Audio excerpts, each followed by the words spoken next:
Kia ora and welcome to the You Be the Judge podcast show. My name is Wiri Tamoni. Welcome along, people. Today, our guest is Poppy. She's been on the show a few times talking about various topics on awareness, the Mayan calendar, humanities awakening, and she's here to share her NDE story and tell us all about it and also about cosmic knowledge. Kia ora and welcome to the podcast show there, Poppy. Kia ora. Thank you, Wiri. Welcome once again. So if we don't mind, maybe let's start from the time leading up to your NDE and let us know what happened and what you experienced. Well, it's a harder one to talk about because it's relied on a lot of regression to remember and work out my life and stay alive, really. So I was about 2. I'll give you a little bit of family history because this is going to also expose a little bit what's going on in our world at the moment, what's lying underneath the way that the system works. So my father is a Yorkshireman from England. He moved to New Zealand in the 50s, the late 50s. They got married in the early 60s. Got married around about then anyway. And my mother was from the south of England. She lived very close to the Rothschilds' estate. Now I've forgotten the name. I always forget the name of the gardens. Eugene Rothschild lived. So Exbury. It was in Exbury. So her mother was a school teacher. She was a school teacher on that Rothschild estate. Now, we know that the Rothschilds are the banking families, and we know how connected they are to using black magic and satanic ritual as part of the way that the cabal has operated in this world. So I had more compassion on my mother one day when she told her story, and she told her story about how proud she was that she used to wave out to all these cabal people. And in her view, they were kind of like people that were very successful and, and all of this sort of thing. So I believe that she would have been subjected to satanic rituals. She was on Valium a lot when we grew up.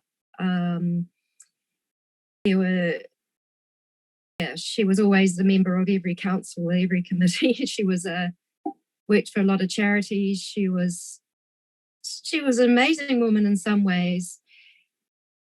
My recollection now of everything that I've went through, and this has happened with psychics, this has happened with hypnotism and regression and extensive counselling, extensive mind-body practices to help me to find out what was going on in my life, why I had all of these things that were going on in my body, why I was having a lot of cancers, and all of these things. So I didn't start having my main memories until 2017, and it happened after I got stung by a jellyfish. I was in Langkawi, and I got stung by a jellyfish, and I went into they call it where your body reacts.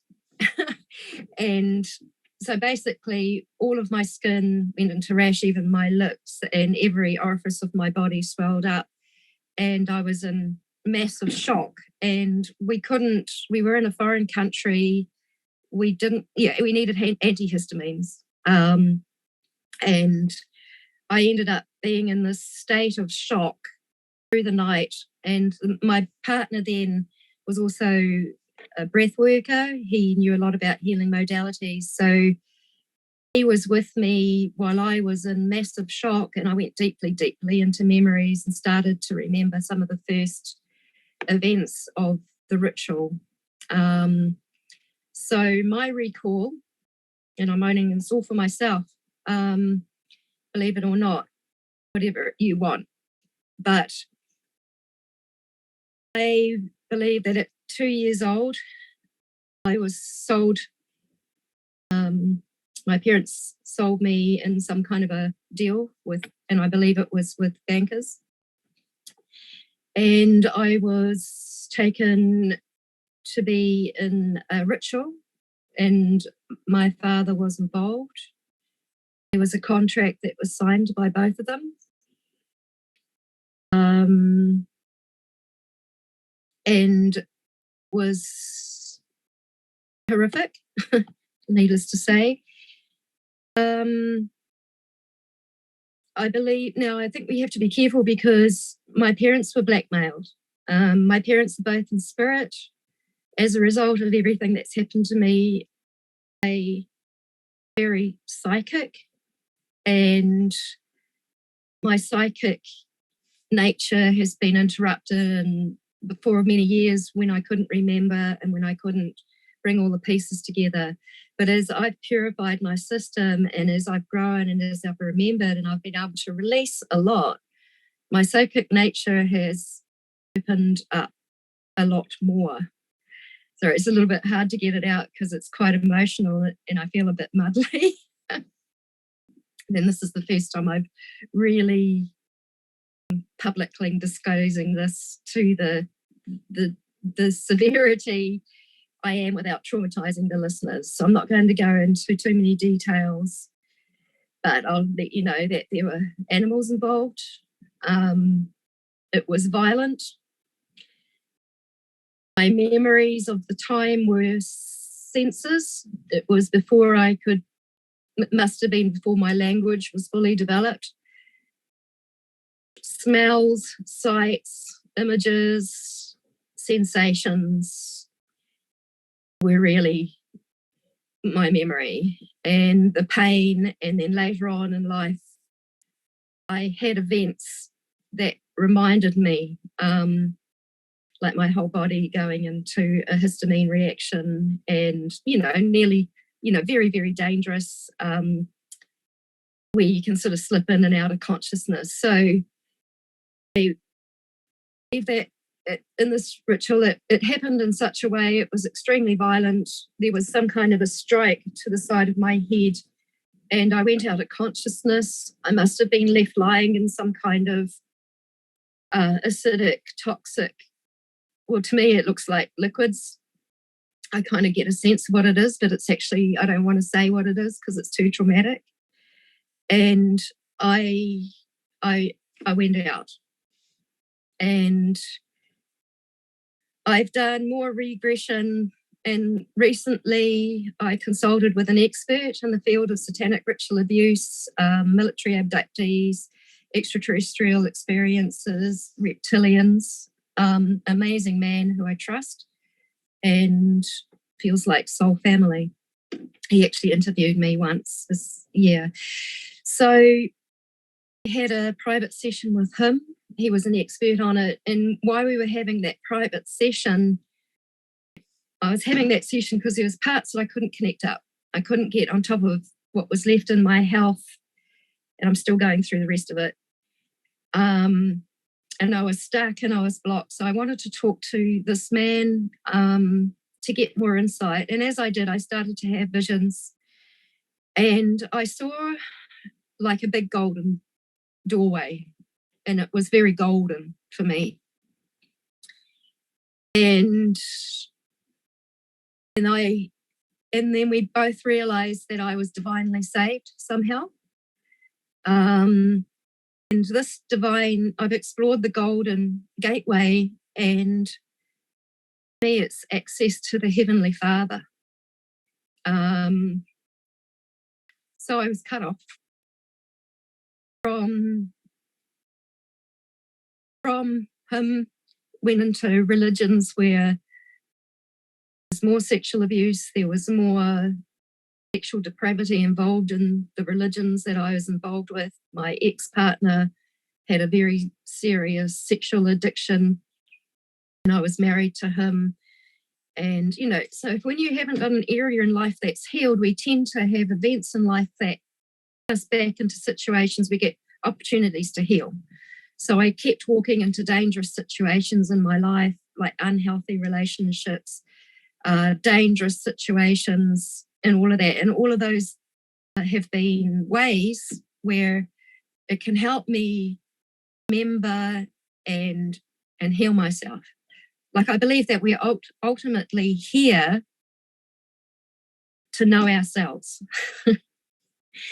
And to know ourselves is one of the greatest things that we can do. And that is the greatest thing in the process of evolution, because every single one of us is connected. And what I do to you, I do to others, all fits together. So after I saw the Golden Gateway, I was able to go back and I was able to look and get the last recollection of the things that happen in the memory so that I could heal. There's still a little bit more. I'm still healing things. I've still got kind of a blockage in my neck and my head. I'm still needing to take really good care of my health. I get still quite ill. It hasn't completely resolved. I mean, I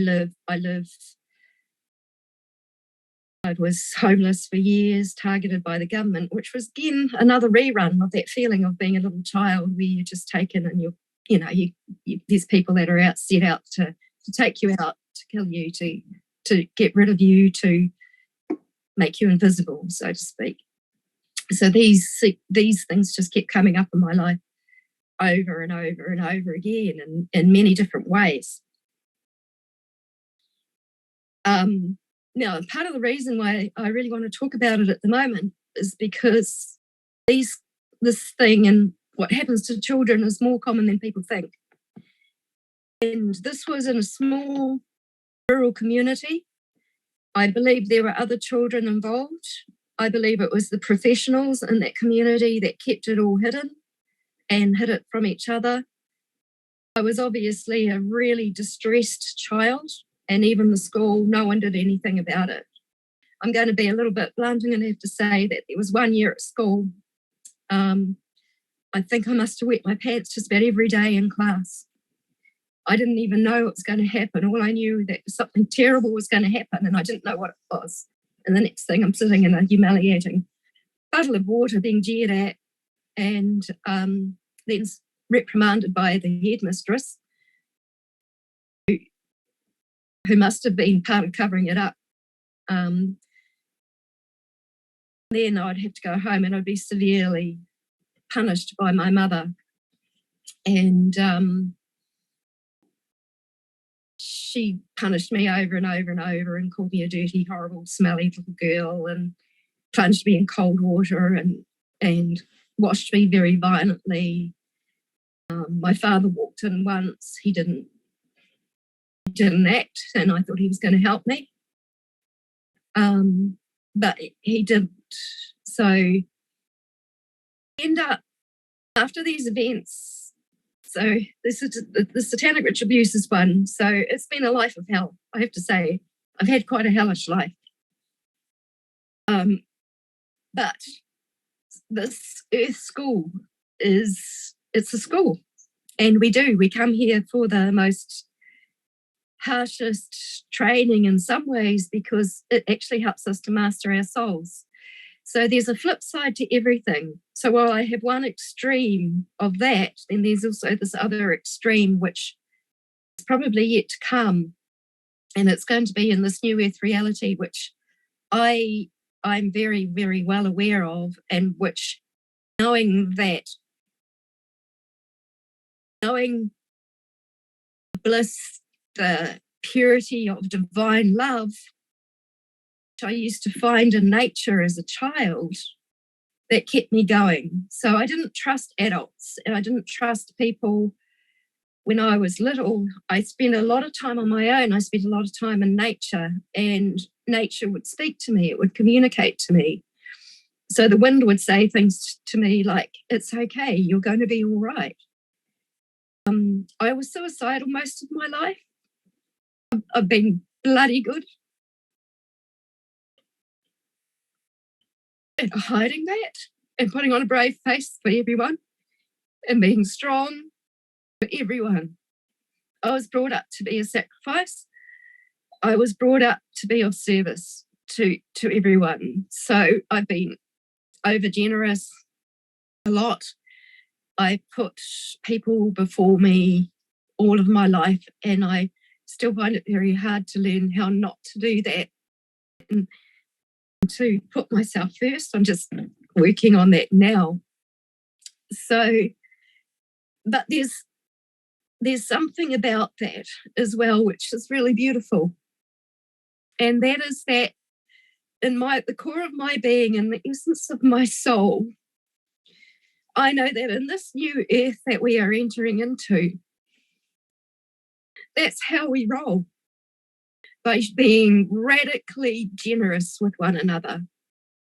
And if everybody is radically generous with one another, being of themselves with what they are good at, sharing their gifts, sharing their resources, we are going to have that 5D experience, because that is the totality of love. So I know both the extremes. I've had both of the extremes in this life. The near-death experience was probably what kept me going in life, and it made me search for my whole life, because I knew that there was something better. I knew that there was something beautiful. I knew that was love. I could never understand humanity. I could not understand why humans were so cruel to one another. So I spent my life as an observer, just watching people. And I was afraid of my father, I was afraid of my mother, and I was afraid of my older brother, who was extremely violent towards me as a child. And I believe he was also abused. He showed signs, and I can't talk on his behalf, so that's all I'm going to say.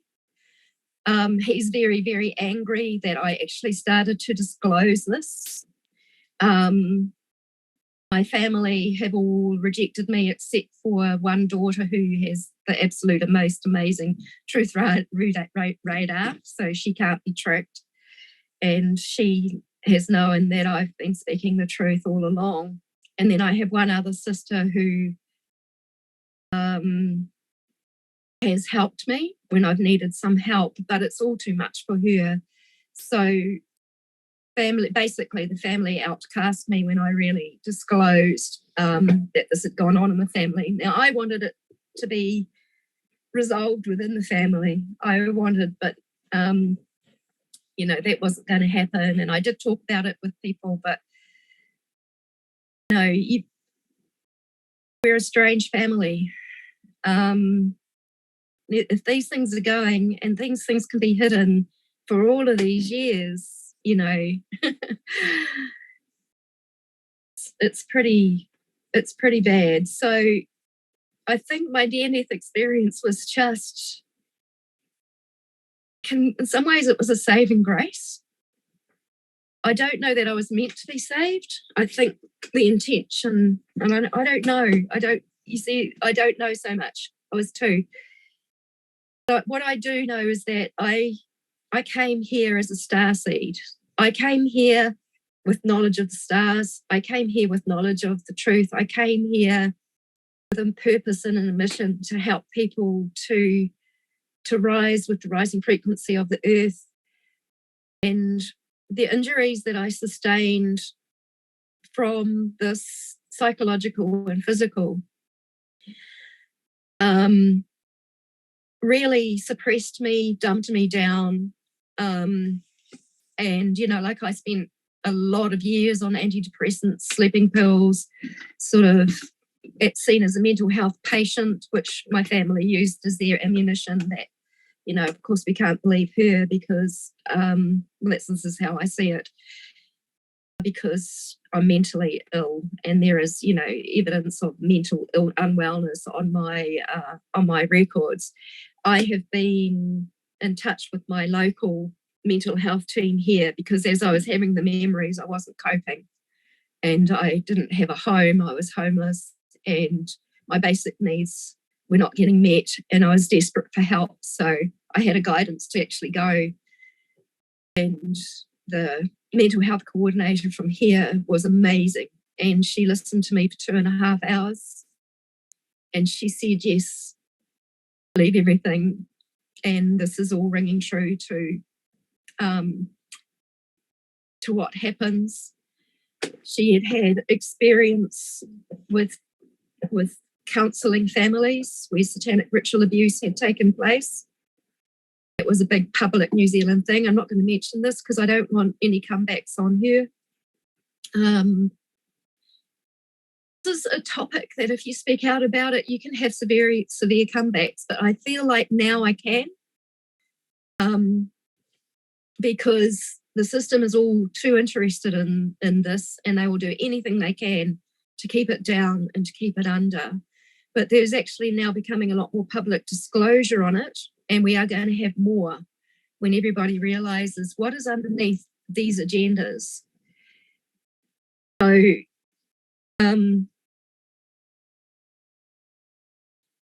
their main big agenda has been about harnessing souls. So, satanic ritual abuse, my soul was sold. Okay, so people, I call them experts in their field, went back and had ways of etherically finding that contract and destroying it and changing a timeline so I could be freed. When that happened, which was about a year ago, no, it was actually about 2 years ago, between about 18 months ago probably, I had this massive recall effect in my system, and suddenly I wasn't owned anymore. So it was always things in my psyche where I was just, it's very hard to explain, but there was still archontic Klingons, put it in my field, because my soul had been sold and taken. Anyway, it's been fully reclaimed, and I've spent the last 18 months or so really fully reclaiming the essence of my soul complete in my body being. And Qigong has been one of those ways of doing that,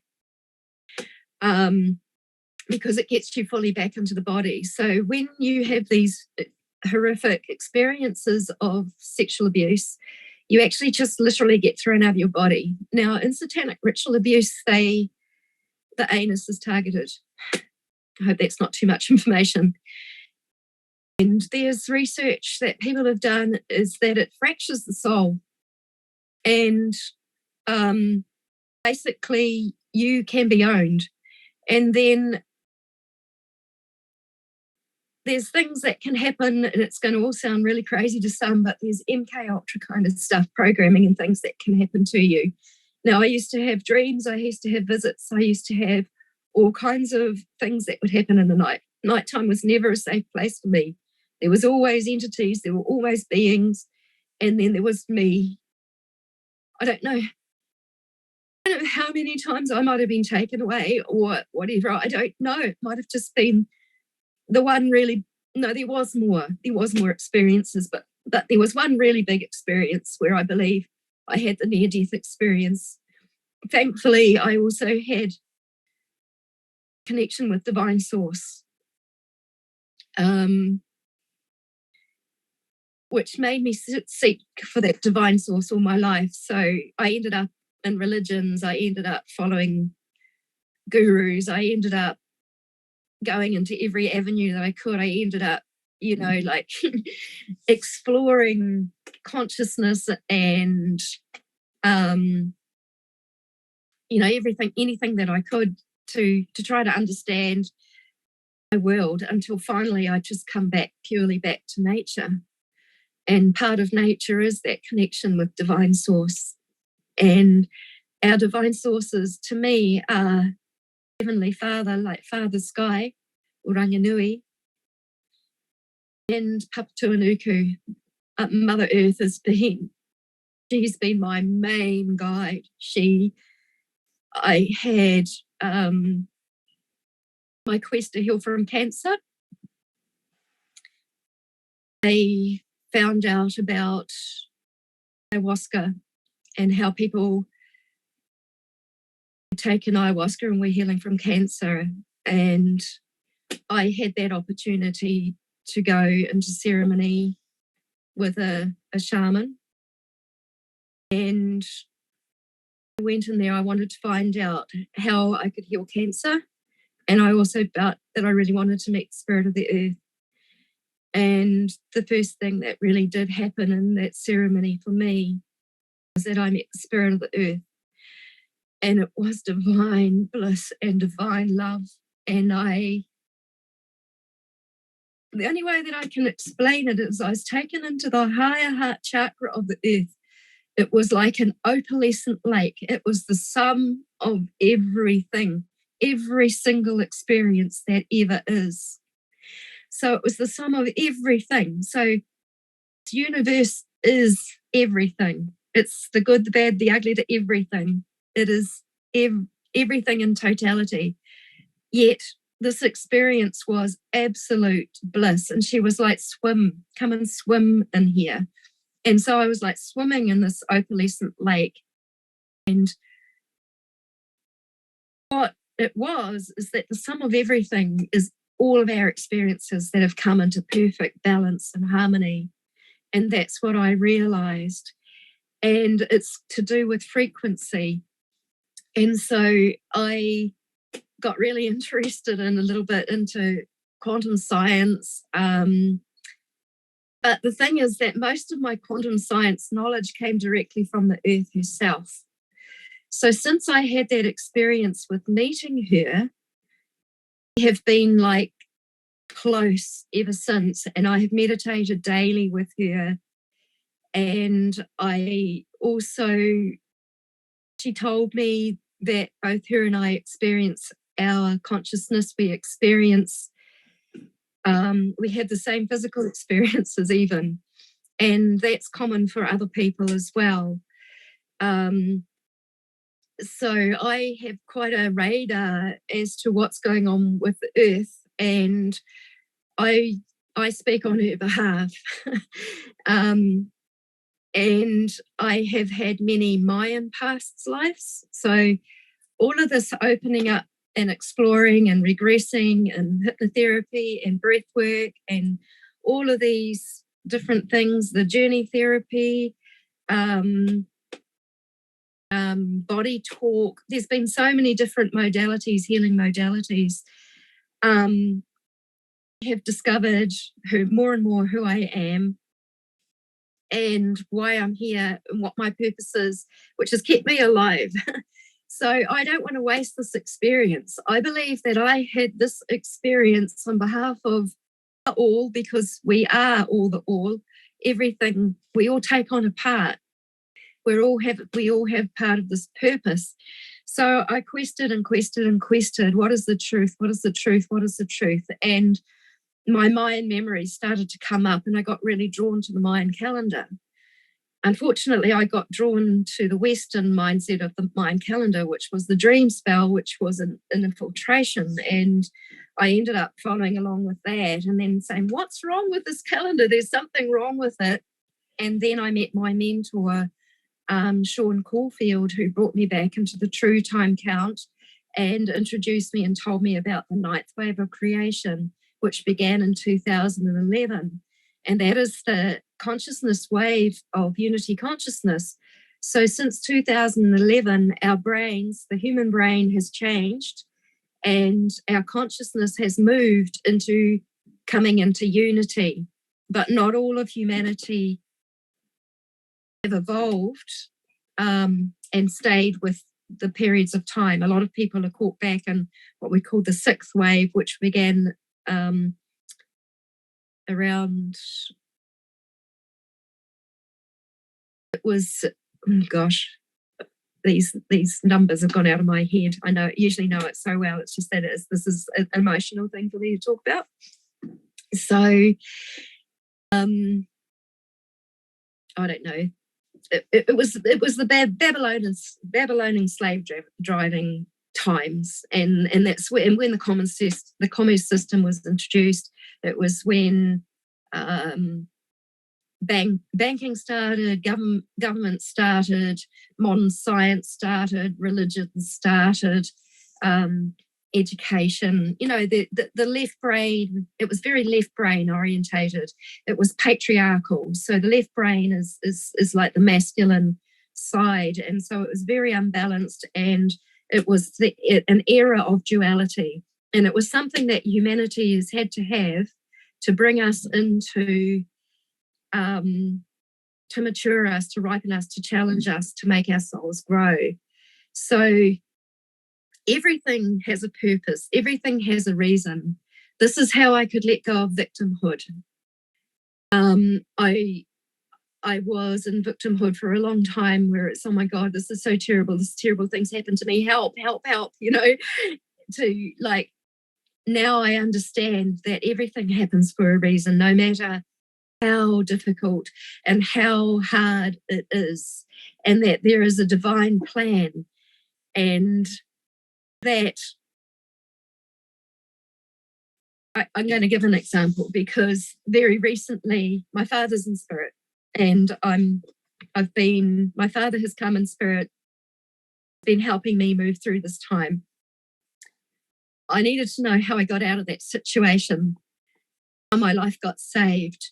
And I just recently had the vision when a healer was working on the side of my neck where I believe the blow was, and I'm still having a lot of physical symptoms and things there. And I saw my father holding me, and he was on his knees, and he was weeping, and he was traumatized, and he was distressed, and it was so obvious he was blackmailed, and he was holding me. And somehow, even though I was put into that situation, in a sense, he took me out of it. And then he said to me in spirit, just 2 or 3 nights ago even, he said to me, but look at who you've become. And I looked at myself, and it's hard to have a good self-esteem with everything that's happened. And I looked at myself, because I try to keep in the background a bit.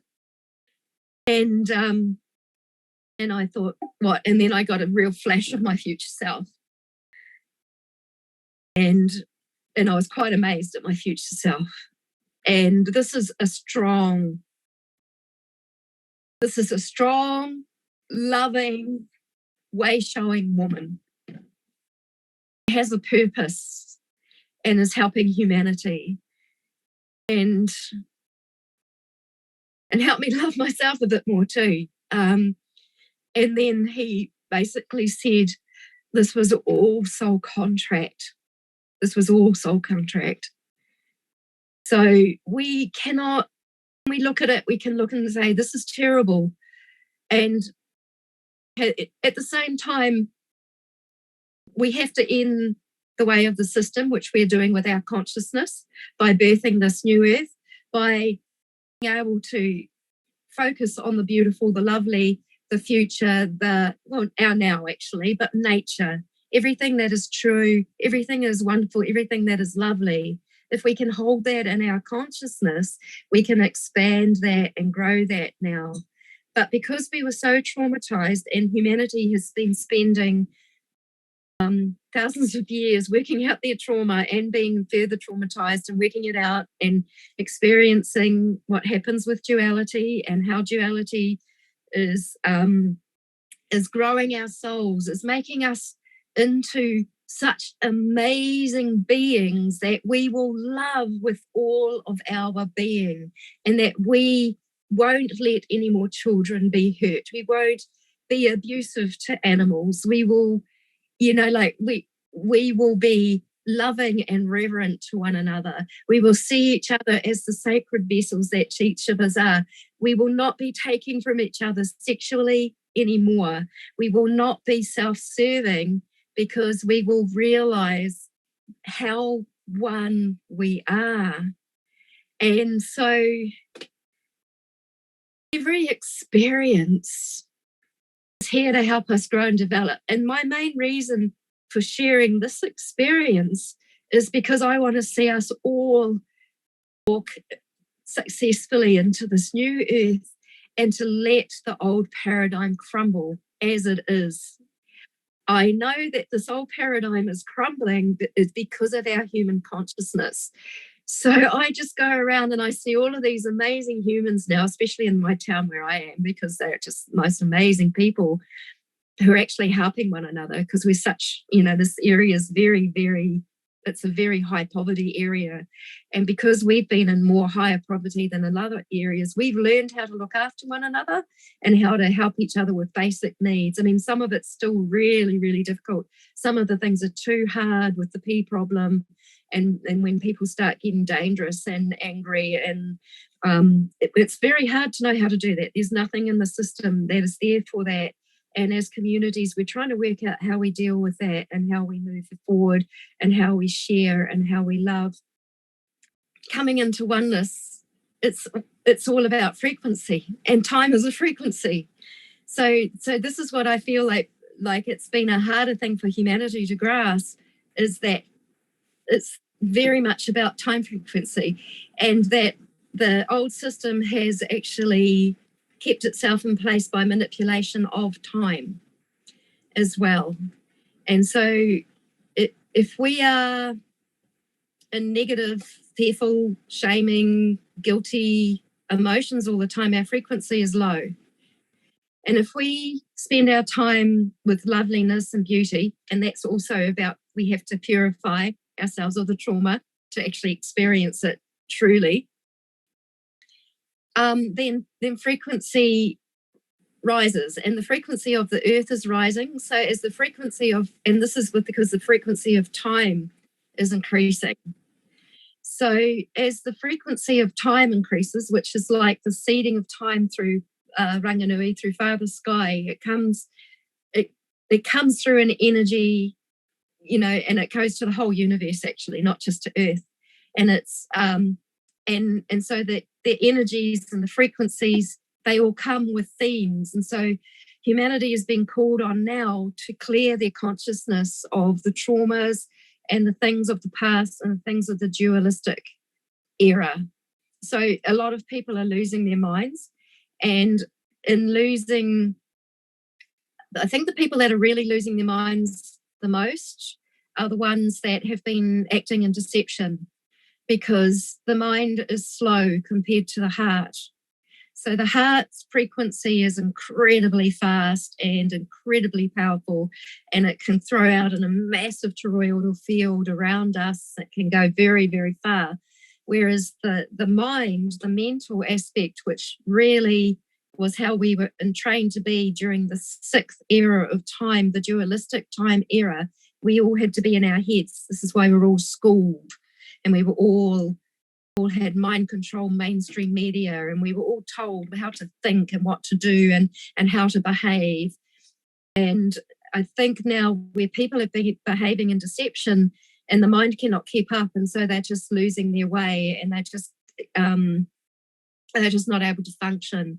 And the people that are very strongly with their souls really centered in their hearts, we're being intuitive. Now, I've had people mention lately that they feel that time is slowing down. And what I picked up is that actually it is quickening, but because they are coming from the frequency of their heart, which is intuitive, we're not wasting useless time by mentally going round and round in circles to try and achieve something. We're getting it right first time. So it's almost like we can achieve more in a day when we are led by our heart, when our heart is our guide. But if our head is our guide, we're fumbling around. The system cannot carry on because it's by the head, except that this is why they tried to put in the artificial intelligence in place, because that's so super fast. Okay, but we're excelling. Humanity, we are incredible, incredible beings. We just, the whole universe is watching. It's really starting to become more into the galactic awareness of everything as well, and that certain leaders in the world who have received the most negative press by the mainstream media are actually quite galactically aligned. And I know that with my understanding of time, because I just see this as key. I've looked for answers all my life, and time is a key. Time be used in the very positive sense. So when we go into meditation, we go into a still place. So it's like a timelessness, and it's like all time, all at once. When we're in meditation, we can be in the past, the future. We can, with your out of body experiences, that we can be across the universe. We can be anywhere. So we can actually make a way for ourselves in meditation. So we go before ourselves to make a way for ourselves. And this is what I believe is happening, and that we have to be quite pure and of high frequency to be able to do this. This is magical. And actually, this next super full moon is going to be on the day of 11 Monkey, and this is the magical time weaving energy. So the Mayans, I know that they all knew this, and the ancient remembrance is what I feel that I pick up, is absolutely quantum science. It's so quantum. It's so wow that, while I'm a Sagittarian, I want to travel. I have had to travel inwards. So I've been sick for many, many years. I just about lost my life many times over the last few years. And I was struck down to basically lie in my bed. I have a reading disability. I don't read all that well. I had so much downtime. I just spent mega hours in meditation. And with all of this meditation, see, this was a gift. Okay. So at the same time, I'm having all of these terrible memories, but I'm also having the gift. So this is like duality. Okay. The extreme of here, the extreme of here, meeting in the middle here, bringing everything into one. So I would see this, and then, I'd go and I'd just lie out in the sun and just get the sun on my body, just listen to the birds, be in nature, to spend time in nature and time in meditation. So I've had a lot of downtime from illness. Look, I've had the most horrific experience, and the health professionals that I've worked with, they see it as a miracle that I'm alive. Like, most people don't survive this. They get sick really young, they die. They will never remember because it's suppressed. But I have had so much divine intervention, and I've had so much beautiful,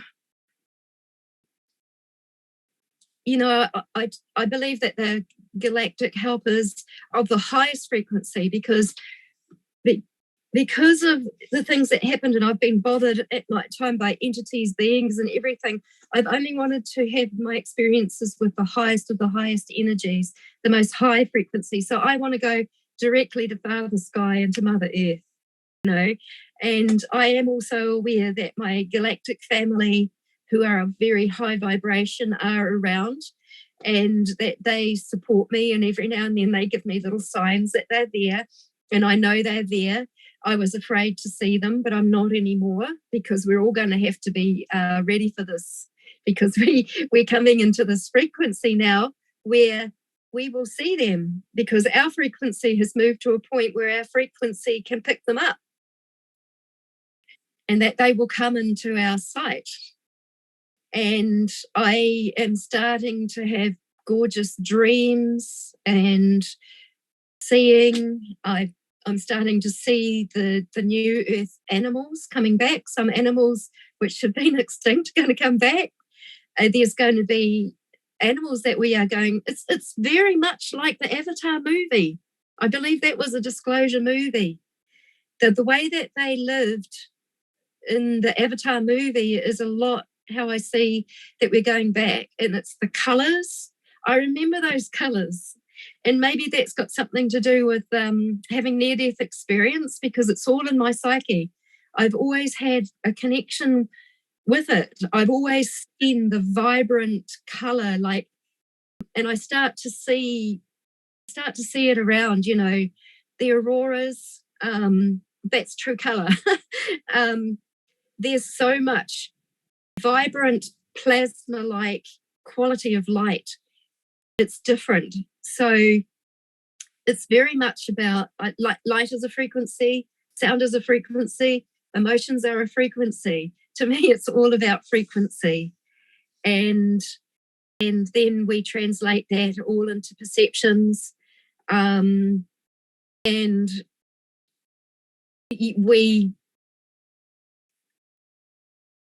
we're actually doing really, really well. Humanity's doing really, really well.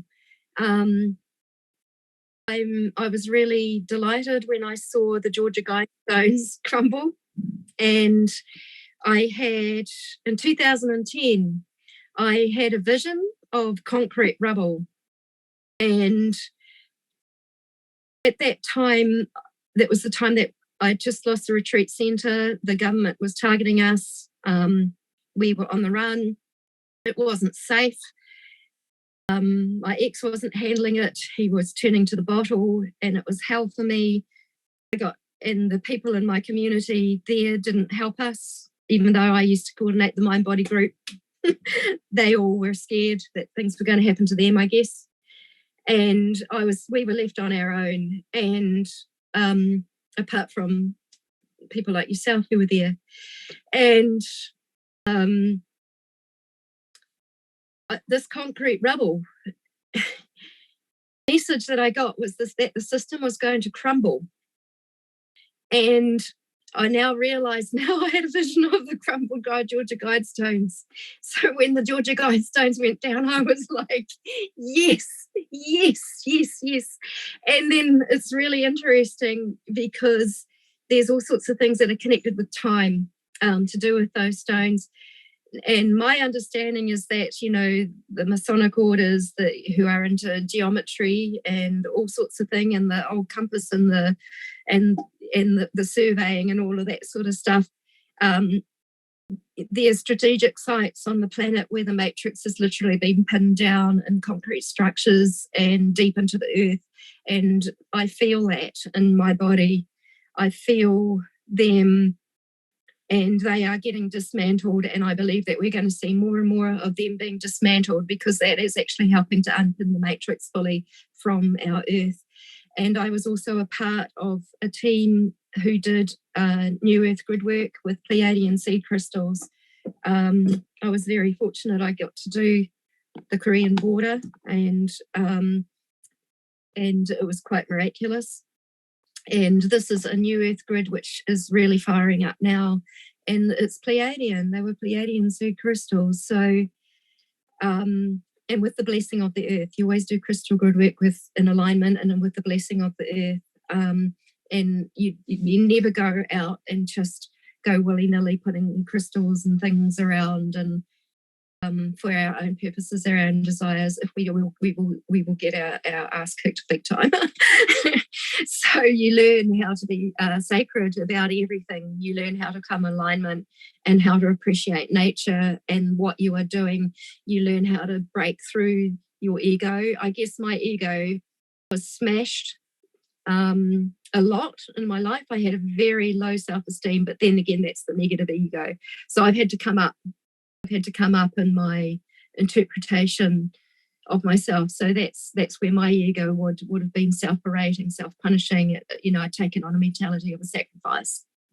And that was my purpose. And even when I was little, my parents told me that I was going to be looking after them when they were old. And they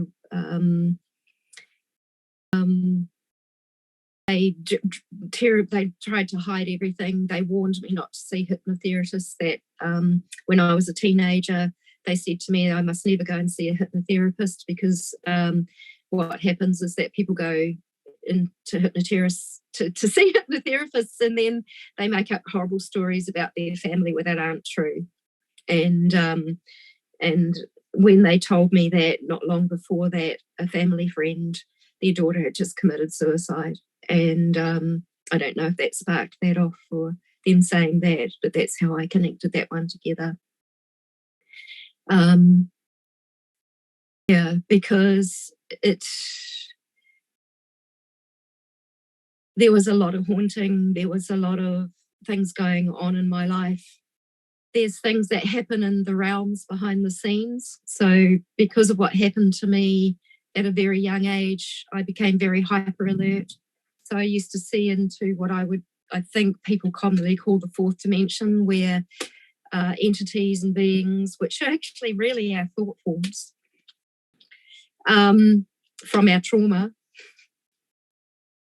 where they all have their way. And so all through life, can be tormented, we can be tortured. So it's really hard to know what comes first. Overall, I know that there's a divine path, and this is, I don't think forgiveness is possible until the bigger picture is seen sometimes. You know, I had an encounter where I had been communicating with a green beret who had become a commander at a very young age in Vietnam and done terrible atrocities there. He didn't tell me what he had done, but I had all of these visions and I was instructed to tell him. And what I saw was villages that were desecrated. And I saw the woman, and I believe there would have been rape and torture and all sorts, and the children, and just villages in Vietnam would have been devastated. And these women then showed themselves to me in spirit, and they were just filled with absolute love. They were just like absolute love, and they wanted me to convey this to this man. And I did. And he ended up just sobbing and sobbing for the guilt, because this is like, you know, people talk about how evil everybody is, but they are under a soul contract to play a part until we don't need that part any longer. So that kind of relies on humans' consciousness coming back to, well, I've been trying to say to people for a long time, heal yourself, purify yourself. You know, I've been going along with my journey. It's been a little bit mixy, a bit muggly while all of this has been healing, and I've been getting clearer and clearer and clearer and more in tune with my psychic abilities myself, which is really connection and meditation with the earth, because we share our consciousness with it. There is no separation in some way. And when you know these things, you know, I can go out and see everything through different eyes. I feel like I can have compassion on the people that are struggling, people that are, you know, addicted to drugs, that are so traumatized, you know, still don't know the answers to everything, but I know that our human consciousness carries a way forward. I know that there is a division, and that our souls will go to our soul frequency match. So there's not, I don't know that there's just one new earth paradigm. There might be more, because there are people of different frequencies, and I feel like the ones of us of higher frequency are throwing the lifelines to the ones that are still picking up the pieces, that they're still working it out, they're still finding it out, they're becoming more awake to the higher truths. And yeah, so I did have one other near-death experience, and it was really short. It was very brief. So after the birth of my first daughter, I had a massive hemorrhage, and I flatlined, and they revived me with adrenaline. And I went to a very horrible place, and it was like black and white tiles on the floor, and it was like kind of like Masonic imagery. It was like a holding place, and then there was this light, and the light was like so white. It was like it was electrical, and it was like that. And I just had this, whoa, this is not good. And I was quite traumatized, and I suppressed those memories for a long time. And I saw all these other people having near-death experiences and talking about how beautiful, wonderful, and and now I realize from listening to a couple of your videos as well, which has helped me, that whatever our belief system is at the point of our death, that is the reality we are going to experience for a while. Now, my grandfather, he was a nuclear scientist working in a hospital. Now, he's my mother's father, the ones that she was near on the experienced estate. His research was used towards what happened in Japan, and he carried that guilt. He was working on radiotherapy and nuclear physics in a hospital during the war. Now, you know how they compartmentalize, so he wouldn't have known what everything that his research was going through. But I felt like I needed to go to Hiroshima. I went to Hiroshima. My daughter was over in Japan. I went there. I had an absolute meltdown. I saw a document that was by Isaac Newton recommending nuclear science for warfare. And so I felt like I needed to go there on behalf of my family and do something. So that's my family line. Now it's been hell, because I have not been able to comply or conform with my family.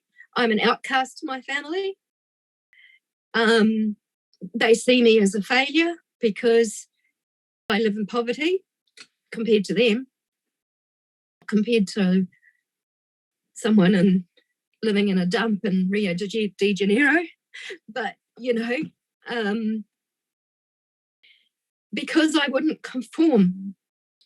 So something that I think happens to people that go through satanic ritual abuse is that they actually want to use you, because it's like you become, like I have these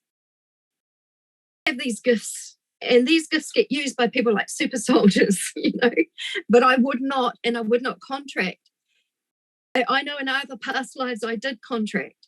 And this lifetime, I knew that I wasn't going to contract, but it's been hell's own job not to. And you can get lonely and you can get judged, and people might think I'm evil because it happened to me, Jordan Maxwell, amazing man, came from one of those families, and he didn't contract. He had everything taken from him. He was harassed, he was bullied, but he stayed strong for love, to share what he knew about that whole agenda. He disclosed so much truth. He was a frontliner, and the price that he paid, he's a hero to me. He's one of my heroes. If you can have a hero, I'm my own hero in some ways too, because what happened to me, and then I'm just proud of myself that I didn't get caught. There were times in my life where I did, and I could have gone down that, and I could have reaped a lot of money out of everyone if I had wanted to. I've had the skills and I had the abilities, but I just could not do it. And this whole money system, I've never been able to work it out. I went without food, I went without housing, I went without basic needs being met while still giving to other people. That's the sacrificial mindset. And then I've come to this community where people have actually listened, and they've been here. I can't tell everything to every degree. I'm always seen, when you have these gifts and this knowledge, you can't share it with everybody. But the ones that really embrace it, that can really start to align with nature. I'd say align with nature. If you want to align with true time, then you align with nature, because nature runs by true time. And nature will show us everything that we need to know. Everything is in nature for our healing.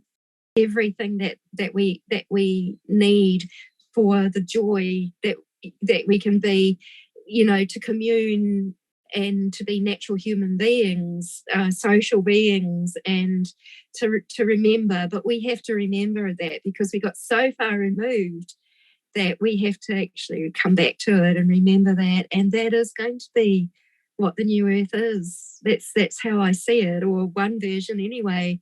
I don't know how many versions there are. I just know that we graduate, we keep graduating, we keep rising in frequency, and it's infinite, and we go on and on and on. We don't just go to a fifth dimension where it will become timeless, in that we're not going to be governed by time. There will still be seasons, but we won't be on a false matrix timeline. People talk about timelines all the moment. To me, the only time that matters to me is organic and natural time, because it's the only true time that there is. And people go on about, oh, we're all on this and these wonderful timelines, da da da da da. But if we could all merge onto the organic timeline, we would be in New Earth right now, all of us, and there wouldn't be any more pain, there wouldn't be any more suffering, there wouldn't be, we would have peace, and we would have celebration, and we would be keep evolving and keep growing. And we would be nurturing our younger generations, and we would evolve to be. I have memory of being absolutely weightless, and I have memory of being so light, and everything is just light. I can't explain. Well, Poppy, you've explained a massive but very, I would say, overwhelming experience, from your NDEs to the amount of abuse that you had. And I've been writing down questions over the past time you've been talking, and then you've answered them through your talks, which has been even more amazing. There were a couple of things I wanted to ask you. The first thing is, why were your parents blackmailed? I believe it's bloodline related. And I believe that people can be born, starseeds can be born into the bloodlines to help heal it. I have a lot of recall and memories of generations of my family, and I don't think this is the first time I've tried to heal the satanic ritual. And so this was my mother's father on that side. My mother came, I feel like part of her, she came over to the other side of the world. I felt like part of her wanted to escape things, but it never happened, because, there's powers and principalities that are beyond, moving just to the other side of the world, and that it did come up, and it was a soul contract. Now I see that it was an experience I had to have for my soul development, and it's taken a lifetime to come to this point of being able to get the whole big picture. Well, there's still little bits to go probably, but most of the whole picture.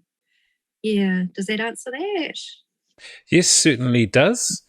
Who do you think took your soul? I believe there were clergy and professionals, and that it's done with torture, torment, absolute terror. I've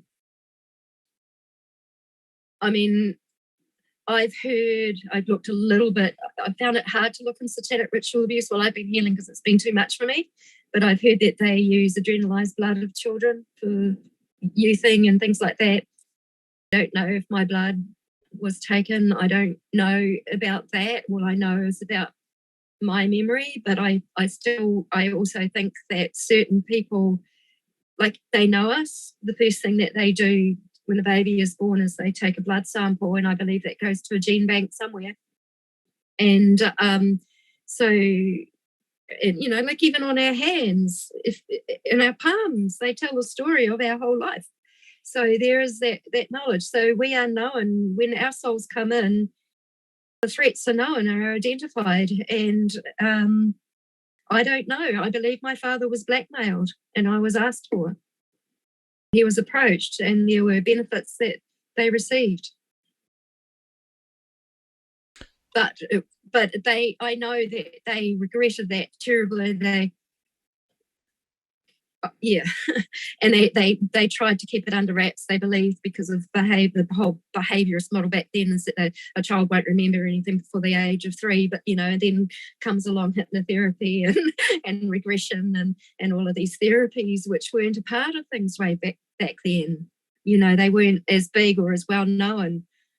Because we've been a generation, or my generation has been one that's just wanted to heal ourselves, like, because we're like so messed up, you know, and we didn't want our children to be messed up, even though, you know, my children have suffered. They've suffered from this experience. You know, I was having breakdowns, and I was numbed out with antidepressants and sleeping tablets and painkillers and everything, and I couldn't be the mother that I really wanted to be. Because I knew as sure as hell I didn't want to be like my parents were to my children, but I didn't have a compass. And so I joined Parent Centre and tried to do everything I could and tried to be the best mother I could. My youngest daughter, she's so with me, and they're very close, but my oldest daughter I've been removed from for years, but she ended up working in the CDC. She was headhunted to go work in the CDC, thankfully with the Centre for Disease Control, Atlanta, Georgia. And so she went along with the family mould. And my brother's been working on a vaccine. And he works in forestry. And I'm going by a pen name too, because, you know, I don't want, you know, things mustn't come back on, you know, we all got our different thing. We've got to stop judging one another. We've got to stop judging them. I have to stop even judging my brother who was very recently very abusive, you know, and just like accept that we're all here on this soul journey and we're all working it out, and we're just about through the worst now. Yeah, and they did this whole the pandemic. It was even a gift. It was a gift because it's helped to wake up so many people. And, you know, you and I, we were out there years ago telling people, trying to say, this is what's going on, this is what we need to do. But who would listen? You know, they wouldn't listen back then. And, you know, and now like people are going, oh, have you heard it? It's like, oh God. You know, and but the thing is, you know, like it's about I am another you. You are another me. Okay? So how can we point the finger at any one person and judge them? Because we're all part of this whole thing. And if I'm seeing abuse out here, it's still in my psyche. It can still be healed.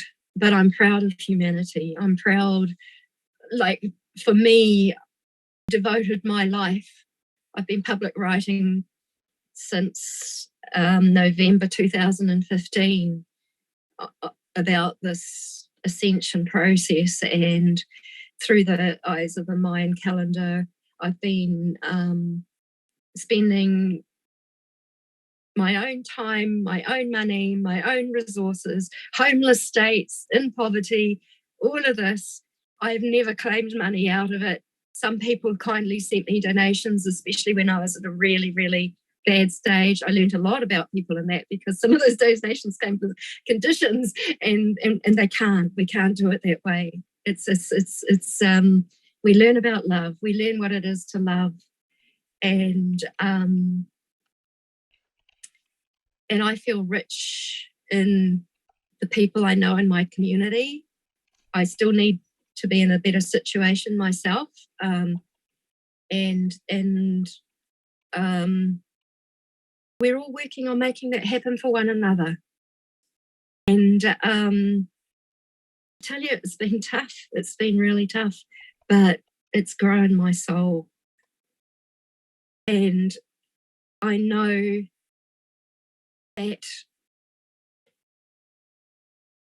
best is still yet to come, and that there will be full healing of masculine, feminine sexuality.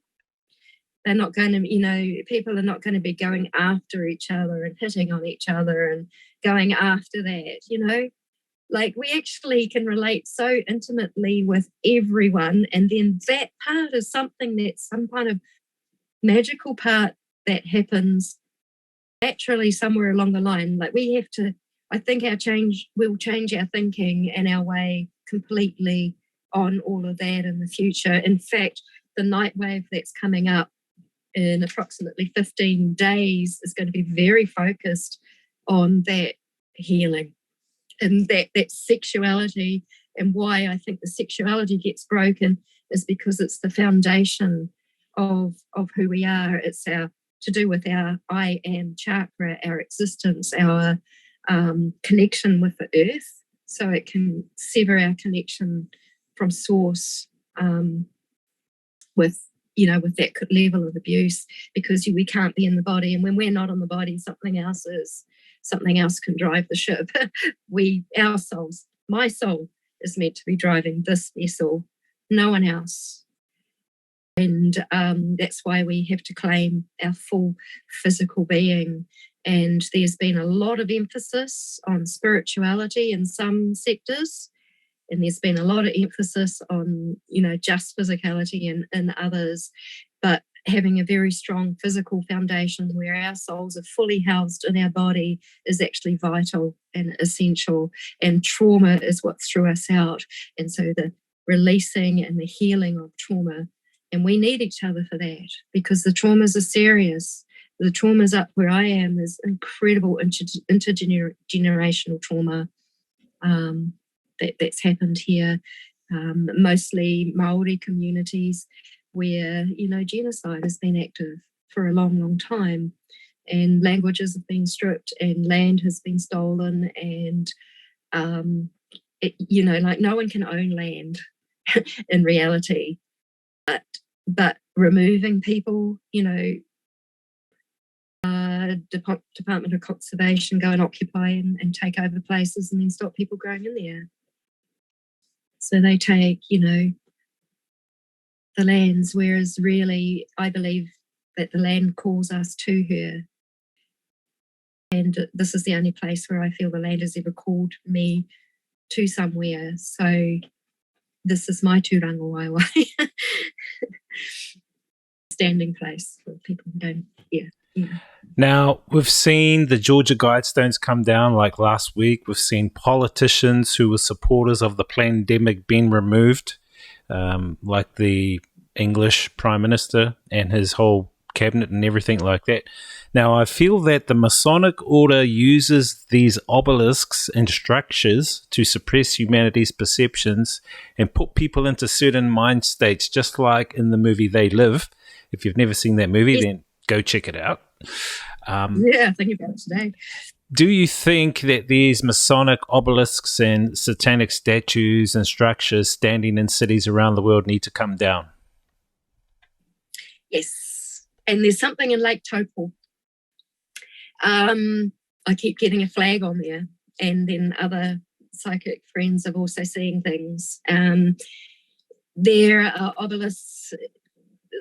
Every time I've been to TT, the main Wharenui, which is the treaty grounds here in New Zealand, there's an obelisk. And oh my gosh, I've spent time with karakia, and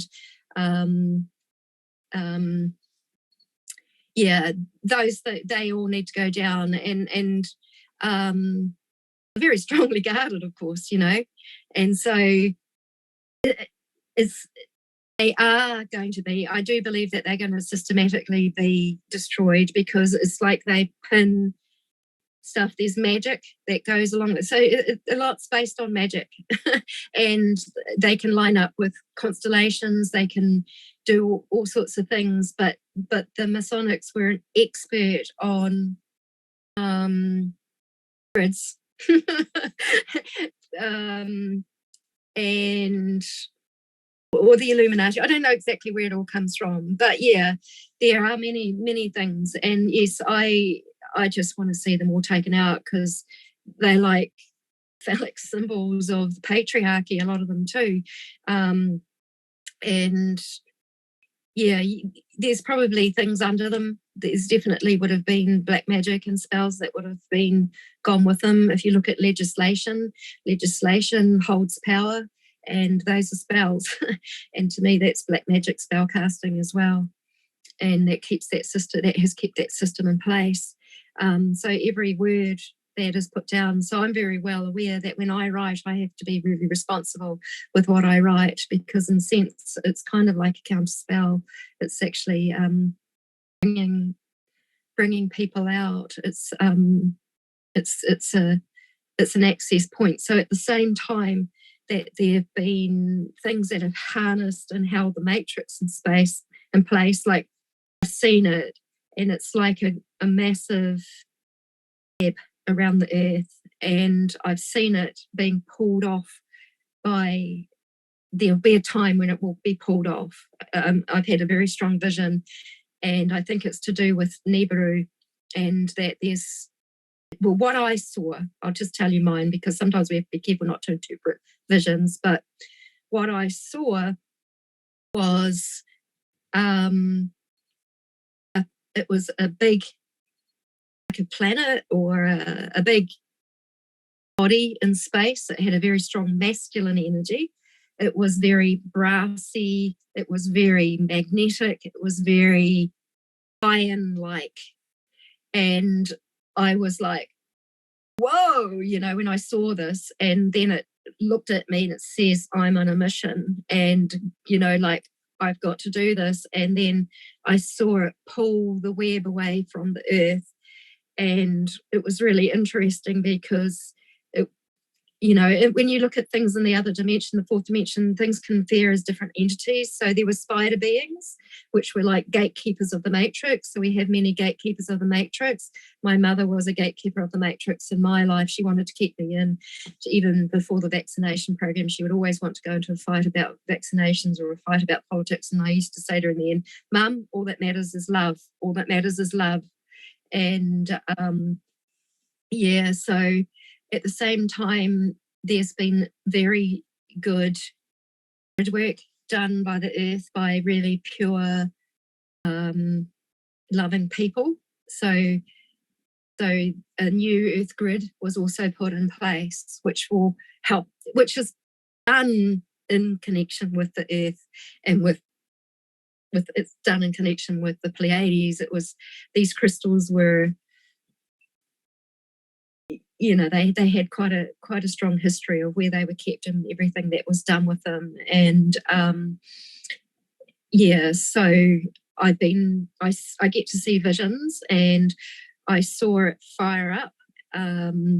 It started to fire up. This new earth grid started to fire up a couple of years ago, and it seemed to coincide a lot with the work that was done at Uluru by the native people over in Uluru. They know, man. They know. They're the ancient people. They are very Pleiadian, very strongly connected to the Pleiades, and then I see it come through in many different native cultures of the earth. And you look at the native cultures of the earth and how genocide has been such a strong agenda, because the people were connected with the earth and a threat to the system in the way that it has been. You've done well so far in my eyes on this journey of yours, and I'm proud of your journey. And I just want to send you positive vibes and love. And having said that, have you ever thought that maybe before carnating into this life that you chose your life journey and wanted to experience abuse, trauma, suffering? I see from a lot of other NDEs, some of them have gone over to the other side where they've been shown that they chose certain things to experience in their life back here. And so I'm just Yeah. now seeing if that's the same case with you. For me, I know that to be true. I have connected with someone who is from Sweden. No, Denmark, sorry. She's Danish. She said, I remember you. We were on Alcyon and we decided we were going to come here and heal sexual abuse. And I was like, bing, truth, truth, truth, truth. So she helped me come to that. And then I saw it. So yes. And I have a memory in my regression, and I think I might have even tried to abort myself as a baby. And because I just didn't want to do it. And like when I had my recollection of incarnating here as a soul in conception, it was like the density was too much. And it was like coming from this amazing, beautiful, vibrant, light, loving, incredible way to be. It felt like being drop kicked into the deepest of the density. It was just like having hell, I think we have had our hell. How can people let go of their trauma, suffering, and pain? Not ignoring it. So pain is a teacher. Pain is showing us there's something that needs to be addressed. Now, I recommend, and I find it incredibly helpful, I've been able to quick track getting through my pain by doing Qigong. And in Qigong, pain is your friend. So you go into the pain, you give the pain the attention, and there's ways of releasing built up emotion and all sorts. Like we'll hold a lot in our solar plexus, So that is one physical part. Now, if you're going to do the physical, you're going to get the memories and that. So we need to have loving support around us so that we can maybe, if talking is our way, we might need to talk things through with people, but it's never enough. Sometimes it might need regression. I think we need to be intuitive, but we definitely have to be connected with nature. And that's a very foundational principle of Qigong, is to be really connected with both earth and sky, and to have our chakra systems to be open up all the gateways on our body. Romi is about opening the gateways on your body, and it's freaking painful. It's painful. So pain is our friend. Suffering is only a response to pain, but pain is our friend. And if we ignore it, it's going to intensify and intensify and intensify, and we're going to get disease. Yeah. So our bodies are always communicating to us. And so, yes, there is ways. There are definitely ways through. But pain is not something to be ignored, and it's not something to whinge and moan about. It's something to actually, like I find that there's a fine line sometimes between pain and pleasure. Yeah. So, because I've had incredible pain, I've had spinal surgeries, I've had the most painful experiences, and when I was healing this and it was coming out of my body, I was just in such incredible pain that when I could get into a certain space, I would pass through, I'd transcend the pain, and I would be having visions and healing. It was just, we need to work with it. We can work with it. What is your life purpose here on Earth? Well, I believe I'm doing that. What I've seen is that I'm here to help people return to nature.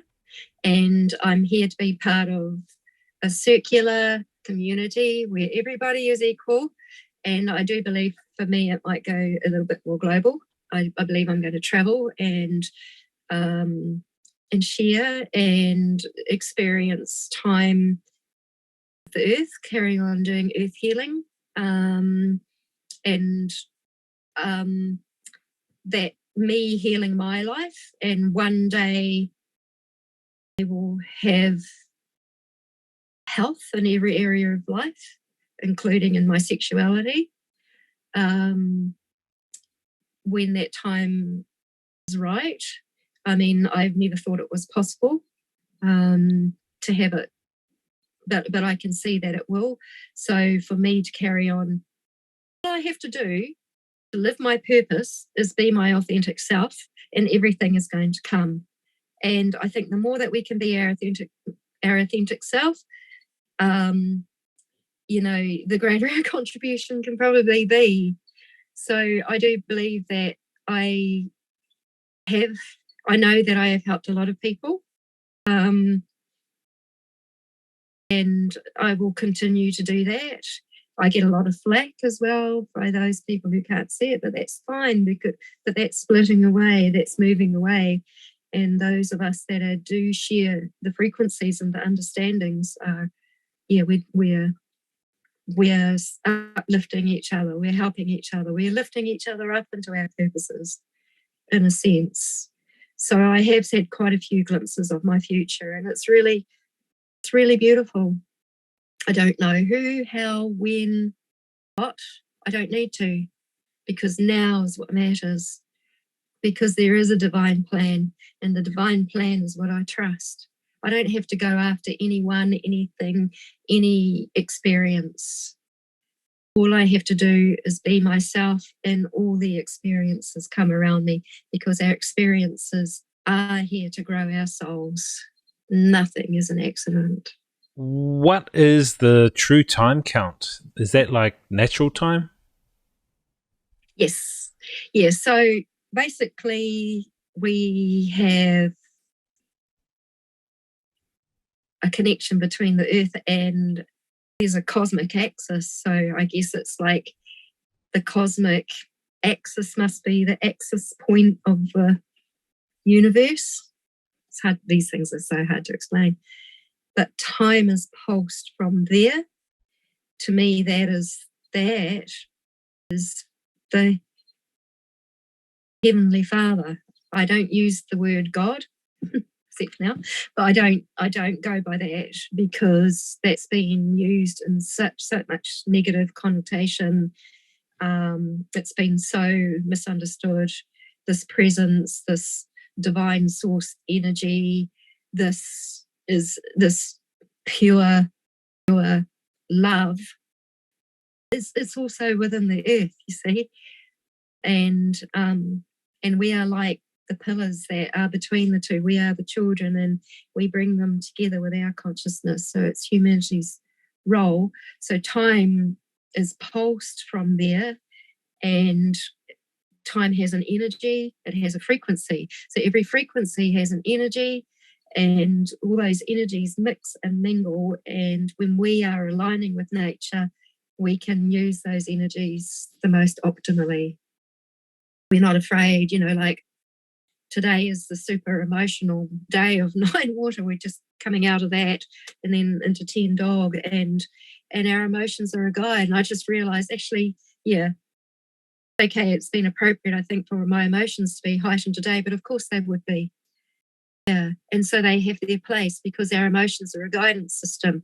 And so water, the time frequency, the pulse of today, mix and mingles with other spirals of time. It's almost like 16-strand DNA or something. It's like, some image, like that's the image I get in my vision of it all flowing up in perfect geometrical perfection. And so nature is that, and it's reflected in nature. Yeah. And unless it's interfered with. And so to me, time is the key. It's the key to the universe. Do you think time is also an illusion in this dimension or this reality, and that it seems to be speeding up because of our increasing levels of consciousness on a collective level? I believe what's illusional about time here is that people think that time is a 24-hour clock based on Greenwich Mean Time with a dateline. these are all an illusion. That's fake. I mean, the cosmic pulse hits the earth at one time. Doesn't like, I heard it. I was listening to something the other day, and someone was like 17 hours ahead of the other or something, and they said, "Oh, we're in my tomorrow." It's really hard to get my head around that, but we're actually all in the same time. Okay, so it changes our psyche. It's changed our conditioning. So we are even thinking about time like deadlines. I've got to get this done by that. So everything has been run on slave harder, work harder, work harder. And this is the illusional time. So this is the illusion that I think has also kept us in a lower frequency. So in time and is illusion in that way, yeah, it's certainly an illusion. But, like I asked myself this question the other day, but we have seasons, we have rhythms. We'll call it time. Maybe we shouldn't call it time. I don't know. It depends what you think time is. What I keep getting, and this is just strictly my own perception, is that everybody goes to where their frequency matches, whatever is best for their soul development. There's a perfection in everything. The visions I've had is that there is a descension at the same time as there is an ascension, and that many souls will not sustain this and that they will leave. But I saw it as quite a beautiful thing. I saw many, many, many souls leaving the earth, and they were wrapped up like in silkworm cocoons, just gracefully leaving this earth and going down. At the same time, I saw some people going up, and they were the people, not everyone who dies is going down. Some people are going up. What do you think the new earth will be like in the future? I believe that we will still have to keep working on ourselves and making sure that we maintain our frequencies to enjoy the fruits of it, and that we will still keep evolving, and that we will still keep growing, and the light will be different, and the harmony between the animals, the plants, and creation will fine-tune, that there will be joy, and that last night I saw the end of deceit. That deceit cannot be there. It just doesn't. In fact, what I saw, because I get these visions, I saw it almost being brought down into a black, into almost like a black ball of all deceit and encased. And then as we go on and on and on time, there's probably going to be a time, because we move in cycles, where it will open again. And but I don't know what that means for souls. I really don't know. But it's a dynamic universe, and yeah, I mean, and we've risen and fallen and risen and fallen and risen and fallen. I don't need to know all the answers for everything, but I just know that that there's no right or wrong. There's just no right and wrong. Like we've been conditioned to only go after what feels good, what's popular, what's trendy, or what's successful. But it's our conditioning. We're just going to be one with everything, and I think that we won't even need to talk to each other anymore, because there'll be just pure telepathy. I think there'll still be beautiful singing and beautiful music and beautiful expression, and magical. I think we'll be able to manifest things very quickly, that we won't have to be worrying about how to produce food and things. It will be natural that we will just harmonize with everything. And this is like, we're going to keep graduating in frequency for it to become. It's not like there's a mentality out there that all of a sudden we're in a new earth. We're creating it. And some of it's here already. And then we might lose sight of it a bit, and, but we've just gone, as far as I see, we've gone through quite a birthing passage where I feel like a lot of people have birthed and gone through into something that we can't go back. And so when we heal our pasts totally, like, I still have to admit there's still a little bit here and there that's coming up for me, but I've got the whole big picture on everything, and it's very quick now, whereas when I used to have a memory, sometimes it would take me a few weeks to get over, and then it would take me a day to get over, and then it would take me hours to get over. It can take me a very short time to get over now. So it just means that becoming more masterful. We're here to master our souls. Yeah. And Earth is a massive school. We learn something. It's not, I don't think it's what anybody thinks it is. We will all be surprised, and it'll all be beautiful, like magical and exciting. I think we'll feel it with the whole of our being.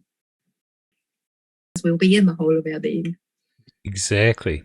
Do you think, as we ascend in our consciousness, those who are on the dark path will be erased or removed? Or it seems quite like that's what's actually happening now, with a lot of these politicians being removed and all that kind of thing. It seems like the more we ascend in our awareness, our consciousness, and our realization of who we are and what we are collectively, that, the dark vibes just aren't going to be there. It's like turning on a light in a room and that darkness is like vanishing. Well, they will have lived their purpose. They won't have any purpose anymore. And when a soul has finished their purpose, they go one way or another. How they go isn't up to me. And yes, there might be purposes that some of them, I don't really get involved with that part, but I do know that there are forces and warriors, and that it's intergalactically connected, that are taking care of things, and that you don't even know that everyone has a soul. I know that many sold their souls. What they did, that they were soul contracts.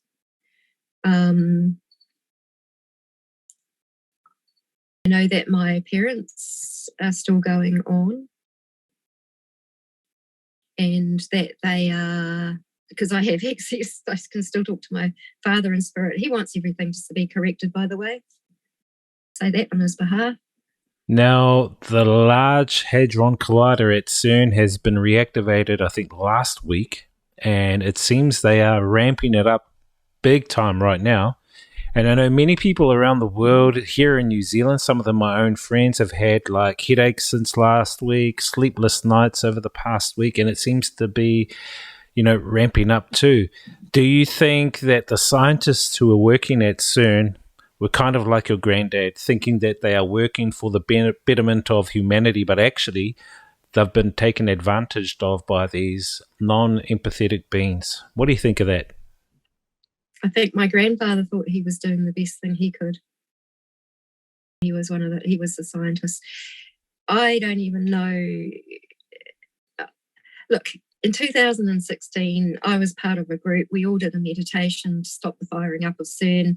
I think a weasel bit through the electrics. It didn't happen. I don't know if it's CERN that's doing everything, but, everything's a projection of our consciousness anyway. So while CERN was happening, one of my visions one night, I did see a portal going through the clouds, and but to me, it felt like it was more human created and I have no fear of these things, because I just know that it's not allowed, actually, and that the galactics intervene. If they're going to blow up an entire universe, they could have the capacity to do. It's not allowed, and the ones that are coming from the higher frequencies are not going to allow it. There's all kinds going on. I'm aware. I'm aware of. I've had some really interesting photos of the night sky. And people are having a lot of UFO sightings now all around the world, all kinds of crazy stuff. It's really beautiful. So that's probably, I don't even, my whole thing was the concerned, because to me, CERN's a con. That's how it feels. It just feels that way. And that I think, they're just thriving off more fear. And I just saw that when it came out, I saw it come through. Oh yeah, I know why it's coming through you. These are the little things, that people put it out there. And no, I it's a little bit like the Atlantis scenario, where the Earth's being destroyed, and like how many times have we been through this? This time we get it. This time our consciousness busts through all of the mischief. All right, so we're going to get into our last few questions here. I just want to go back to your NDE. Now, thousands of NDEs talk about seeing 70 or so different colors on the other side. Did you see any on your journey there? See these glasses? I don't know. I'm trying to hold them up. This is what's called Erlen syndrome. These are prescription color. I see way more colors than anybody else, and black and white does my head in, and I can't read it. So I'm already seeing more colors. And because what I see is that I think that a lot of these young children that have got Erlens, they're really gifted, is that they are seeing energy, and that we start to see through the eyes of energy. So I see energy at the same time as I see. So, I mean, I'm the only one that sees out of my eyes, so I'm the only one who can perceive it. So you kind of think everyone sees the same thing at the same time, but we don't. So I believe I've been quite surprised, because I make rongoa, and I make these labels, and I think, oh, this is great, and this looks good. And then people, but I can't read it. There's too many colors. But I can read it really clearly, but I can't read the black and white ones really clearly because of the energy. And so, yes, I believe that there is a lot more energetic color, yes, for sure. And definitely in how I remember the life between lives, like the memory of before I was conceived, the color, it's just like, you can't even explain it. It's just so vibrant. It's just like it infuses your entire being. Can you give us one last insightful, meaningful message? Be yourself. Be your true, authentic self. Connect with nature, and you will find your true, authentic self. And we're just here to really know ourselves. When we really know ourselves, when we're really authentic, all our talents, all our skills, all our contribution will flow and harmonize with everybody else's eventually. Well, Poppy, it's been another great podcast interview with you, you sharing your journey so far with us. And as I said before, I'm very proud of you on your journey so far. I mean, I think I've known you for like 15, 20 years now, and you have developed a lot over the past few years. So, and you're hanging in there, which is awesome, and you're not giving up. And I think I'm really proud of that. And I know others are too. So keep at it. And it's great to have people like you alongside on the journey, Wiri. Thank you. No worries. Yeah, well, we're all on our different journeys, but we're all trying our best at the same time, and that's all we can do is try our best and do our best while we're here. So once again, thank you very much, and as I say, have a great life, not just a great day.